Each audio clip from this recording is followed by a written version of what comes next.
She stood before the king, uncovered, unheard, and unafraid. Her words were simple, but they shook the pillars of power. "You do not speak for the gods." That was all it took. Within days, the queen was led to a pit outside the palace walls. Her arms were bound. Her mouth was gagged. And then, stone by stone, the earth swallowed her, buried alive, because she dared to speak, because she wouldn't stay silent. This is not just a story of a queen. It's the story of how ancient Persia punished the women who raised their voices, and how silence was enforced not with fear, but with dirt. The quiet queen. Her name was Amytas, not the famous one. This Amytas lived generations later, during the rule of the Achaemenid kings. When Persia stretched from Egypt to India, she was born in nobility but married into power. Her husband, King Artaxerxes, ruled with tight control. He believed the gods had chosen him. His word was law. His thoughts were divine. No one challenged him. Not priests, not nobles, not generals, and especially not women. Amytas was different. She wasn't loud. She wasn't reckless. But she watched. She listened. She saw the beatings behind the palace walls. She saw enslaved girls brought in undercover night. She saw prisoners tortured for questioning the king's taxes. She said nothing until the day the gods were invoked to justify it all. The ritual that changed everything. Once a year, the court gathered in Persepolis to honor Ahura Mazda, the chief god of the Persian faith. It was a grand event, gold, incense, chanting. Slaves lined the steps, heads down. Priests spoke blessings. And King Artaxerxes stood tall, claiming his right to rule came straight from the divine. But then he went further. He announced a decree. All speech in the court must honor the throne. Any challenge to royal truth is a challenge to the gods. The room fell silent, except for one voice. Amytas stepped forward. Her veil was lowered. Her face was calm. "The gods are not your mouthpiece," she said. "They gave us wisdom, not chains." Gasps echoed through the hall. The king's face darkened. She had spoken out, not just against him, but against the very order of the empire. A woman alone. After that moment, Amytas was never seen in court again. She wasn't executed right away. That would be too simple, too clean. She was locked in her quarters, guarded day and night. Her friends were questioned. Servants who had once brushed her hair were dragged away. Some were whipped, others vanished. The message was clear. Her words were poison, and poison spreads. But Amytas kept writing. In hidden scrolls, she recorded what she had seen. The cruelty, the lies, the silencing of women. She knew it wouldn't survive. But writing gave her power. It was the one thing they couldn't take from her. Until they did. The judgment. One morning, a priest and 2 guards came to her door. They didn't bring chains. They brought a decree.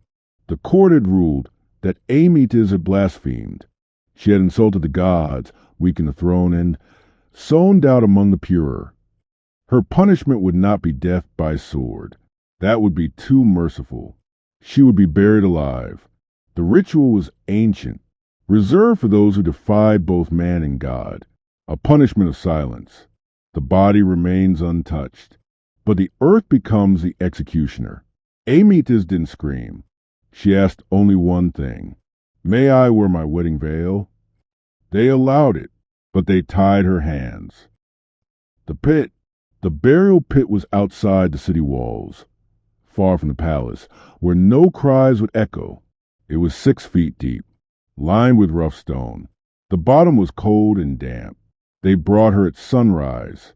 No procession, no witnesses, only 3 guards, a priest and a scribe. She was led to the edge, her feet bare, her mouth gagged with cloth. Before she stepped in, the priest read aloud, "Let the earth receive what dare defy the heavens." Then she was pushed in. The first shovelful of dirt hit her feet, then her legs. Then her waist. She couldn't speak. She could barely breathe. But she stood upright, refusing to kneel. Stone by stone, she disappeared. Silence settles. It took just over an hour.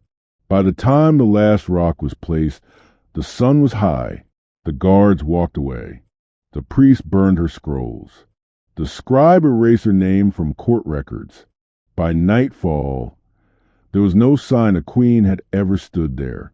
But in whispers, in the quarters of slave women, and in the stories told by old midwives, her name still lived.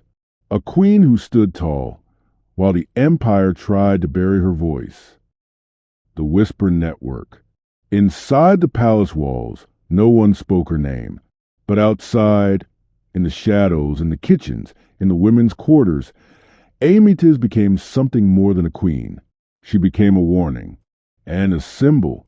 A young servant girl, who once carried water to Amytis's chamber, began scratching her name into the bricks of the servants' corridor.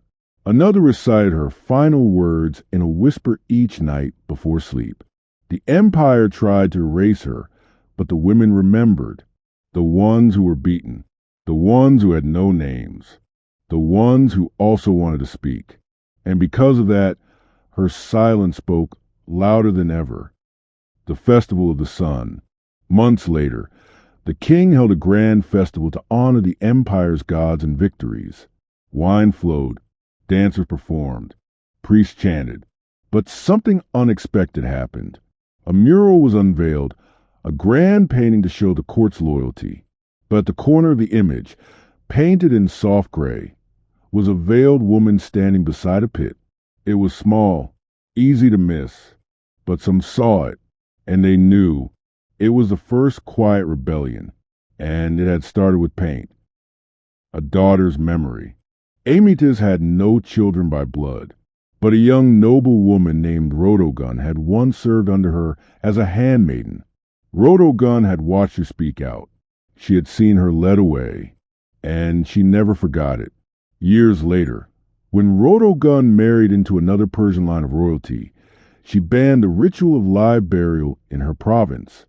She ordered that no woman could be punished without public trial. She commissioned scrolls to be written about the queen who defied silence. They didn't say Amytis by name, but everyone knew who they meant, and slowly her voice returned to the world. The earth that held her, the pit outside the walls of Persepolis, was never filled again. Guards avoided it. Birds refused to nest near it. Even new kings left it untouched.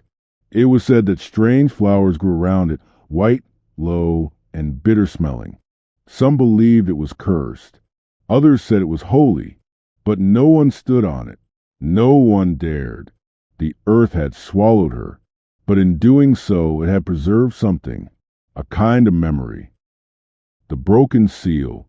Years later, during a minor earthquake, part of the old city wall cracked, and a stash of hidden scrolls was discovered behind a collapsed section.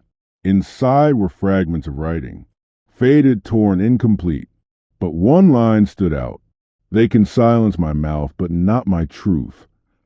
Scholars debated its source, but those who knew the story didn't need proof. They believed it came from her, from Amytis, from the woman they buried for speaking too loudly, too clearly, too bravely. A voice in the fire. In one village far from the capital, an old midwife passed down a chant to her daughters. It went like this: "Do not fear the dirt. Do not fear the pit. One day, the ground will speak for you." It was sung at births, whispered at weddings, spoken at funerals. No one remembered who first said it, but they knew it was hers. The queen who went into the earth not as a prisoner, but as a voice waiting to rise. Buried but not gone, ancient Persia gave the world beauty, wisdom, and empire, but also gave cruelty, silence, and control. Amytis didn't lead armies. She didn't rule provinces. She didn't leave behind golden tombs. She left behind something far harder to erase: defiance. Her punishment was meant to be total. No grave, no record, no name, but you just heard her story, and that alone means she won. What they tried to kill. History doesn't always keep the stories of queens, especially the ones who disobeyed. But some voices never die, even when buried, even when forgotten. They live on in whispers, in warnings, in wounds. The empire tried to destroy her body, but they couldn't destroy the reason she spoke. And now you've heard her name. Don't forget it.